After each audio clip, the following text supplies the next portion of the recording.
Hi friends, അസ്സലാമു അലൈക്കും. Welcome to J M triplets. ചായയൊക്കെ ഒന്ന് തിളച്ച് വരുന്ന സമയത്ത് വളരെ പെട്ടെന്ന് തന്നെ ഉണ്ടാക്കിയെടുക്കാൻ പറ്റുന്ന ഒരു അടിപൊളി ഈവനിങ് സ്നാക്കിൻ്റെ റെസിപ്പി ആയിട്ടാണ്. ഇതെങ്ങനെ ഉണ്ടാക്കുന്നതെന്ന് കണ്ടു നോക്കാം. അതിനാദ്യം ഇവിടെ വേണ്ടത് അരിപ്പൊടിയാണ് കേട്ടോ. ഒരു കപ്പ് അരിപ്പൊടിയാണ് ഞാൻ എടുത്തിട്ടുള്ളത്. അതിലേക്ക് 2 കോഴിമുട്ട പൊട്ടിച്ചൊഴിച്ച് കൊടുക്കാം കേട്ടോ. ഈ 2 കോഴിമുട്ടയിലേക്ക് 2 കപ്പ് വരെ അരിപ്പൊടി എടുക്കാവുന്നതാണ് കേട്ടോ. ഞാനിവിടെ 1 കപ്പ് എടുത്തു എന്നുള്ളൂ. 2 കപ്പ് എടുത്താലും കുഴപ്പമൊന്നുമില്ല. അങ്ങനെയാണെന്നുണ്ടെങ്കിൽ മുട്ട കൂട്ടി കൊടുക്കേണ്ട ആവശ്യമൊന്നുമില്ല കേട്ടോ. അപ്പോൾ അതും കൂടി പൊട്ടിച്ചൊഴിച്ച് കൊടുത്തിട്ടുണ്ട്. ഇനി നല്ലോണം മിക്സ് ചെയ്ത് കൊടുക്കാം കേട്ടോ.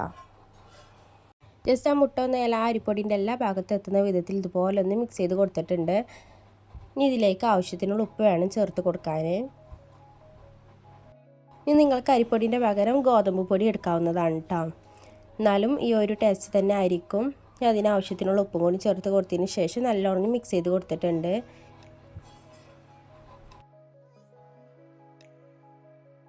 ഇതിലേക്ക് അടുത്ത് ഞാൻ ചേർത്ത് കൊടുക്കുന്നത് ഇപ്പോൾ ഒരു സവാളയാണ് ഞാൻ എടുത്തിട്ടുള്ളത്. സവാള ഇതുപോലെ ചെറുതായിട്ടൊന്ന് കട്ട് ചെയ്തെടുത്താൽ കേട്ടോ. നീളത്തിൽ വേണം കട്ട് ചെയ്തെടുക്കാൻ, എന്നാലാണ് കുറച്ചും കൂടി കാണാൻ ഭംഗി ഉണ്ടാവുക കേട്ടോ. അതുപോലെ ഇനി ഞാൻ അതിലേക്ക് ചേർത്ത് കൊടുക്കുന്നത് കുറച്ച് മല്ലിയിലയും കൂടി ചേർത്ത് കൊടുക്കുന്നുണ്ട്. അതുപോലെ തന്നെ ഇഞ്ചി ചെറുതായിട്ട് ഇതുപോലെ ചതച്ചതാണ് കേട്ടോ. ഇനി അത് കൈകൊണ്ട് നല്ലോണം മിക്സ് ചെയ്ത് കൊടുത്തിട്ടുണ്ട്. ഇതിലേക്ക് വേറെ വെള്ളമൊന്നും ഒഴിക്കേണ്ട ആവശ്യമൊന്നുമില്ല. മുട്ടൻ്റെ ആ ഒരു വെള്ളം തന്നെ ഉണ്ടാകും. അതുപോലെ തന്നെ സവാളയിലും അത്യാവശ്യം വെള്ളം ഉണ്ടാവുമല്ലോ, അപ്പോൾ അതൊക്കെ മതി. ഇനി കൂടുതൽ വെള്ളം ഒഴിക്കേണ്ട ഒരു ആവശ്യമില്ല കേട്ടോ. അപ്പോൾ ഇതുപോലെ നല്ലോണം മിക്സ് ചെയ്ത് കൊടുക്കണം. കൈകൊണ്ട് തന്നെ മിക്സ് ചെയ്തെടുത്താൽ മതി കേട്ടോ.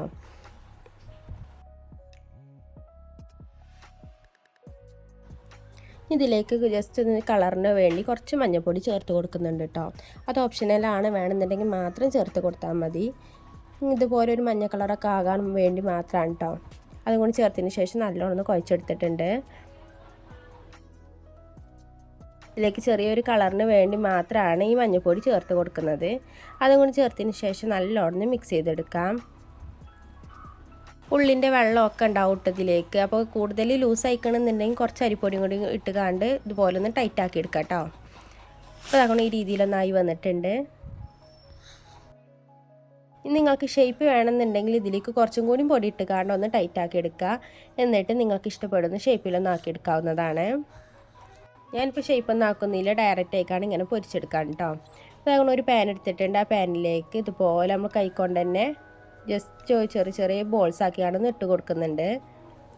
പ്രത്യേകം ഷേപ്പൊന്നുമില്ല, ഈ ഒരു രീതിയിൽ വേണം കേട്ടോ ചേർത്ത് കൊടുക്കാൻ. നമ്മൾ ഈ കൊക്കവാടി ഉള്ളിവാടിയൊക്കെ ഉണ്ടാക്കില്ല, ആ രീതിയിൽ വേണം.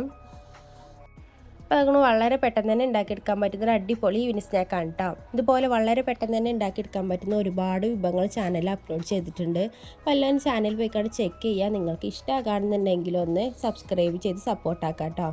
അതുപോലെ തന്നെ നിങ്ങൾക്ക് ഇഷ്ടമാകുന്നുണ്ടെങ്കിൽ നിങ്ങളെ ഫ്രണ്ട്സിനും റിലേറ്റീവ്സിനൊക്കെ നമ്മളെ ചാനലൊന്ന് ഷെയർ ചെയ്ത് കൊടുക്കുക. അതായിട്ട് ഒരു ഭാഗം ഒന്ന് കളർ മാറി വന്ന സമയത്ത് ഞാൻ അതുപോലെ തിരിച്ചിട്ട് കൊടുത്തിട്ടുണ്ട്. ഞാൻ ഭാഗം കൂടി നല്ലോണം പൊരിച്ചെടുക്കാം കേട്ടോ. ഒരുപാട് ഓയിലൊന്നും വേണ്ട, കുറച്ച് ഓയിൽ മതി കേട്ടോ അതൊന്ന് വേവിച്ചെടുക്കാൻ. അപ്പോൾ അങ്ങനെ ഈ രീതിയിലൊന്നായി വന്നിട്ടുണ്ട്. ഇതുപോലെ നമുക്ക് ബാക്കിയുള്ളതും കൂടി ചുട്ടെടുത്തിട്ടുണ്ട്. അതാട്ടോ ചായ തിളക്കുന്ന സമയത്ത് അടിപൊളിയായിട്ട് ഉണ്ടാക്കിയെടുക്കാൻ പറ്റുന്നൊരു ഈവനിങ് സ്നാക്കാണ് കേട്ടോ. ഇതിലേക്ക് നിങ്ങൾക്ക് എരി വേണമെന്നുണ്ടെങ്കിൽ ഇതിലേക്ക് ചെറുതായിട്ട് പച്ചമുളകും കൂടി ഒന്ന് അരിഞ്ഞെടുക്കാം കേട്ടോ. ഞാനത് അങ്ങനെ അരിഞ്ഞെടുത്തിട്ടില്ല, വേണമെന്നുണ്ടെങ്കിൽ മാത്രം ചേർത്താൽ മതി. ഞാൻ കുട്ടികൾക്ക് ആയതുകൊണ്ട് ചേർത്ത് കൊടുക്കുന്നില്ല കേട്ടോ. അപ്പോൾ ഇന്നത്തെ വീഡിയോ ഇത്രയുള്ള എല്ലാവർക്കും ഇഷ്ടമായെന്ന് വിചാരിക്കുന്നു. ഇൻഷാ അല്ലാഹ് നാളെ മറ്റൊരു വീഡിയോ ആയിട്ട് വരണം കേട്ടോ. അപ്പോൾ അതുവരേക്കും ബായ്, അസ്സലാമു അലൈക്കും.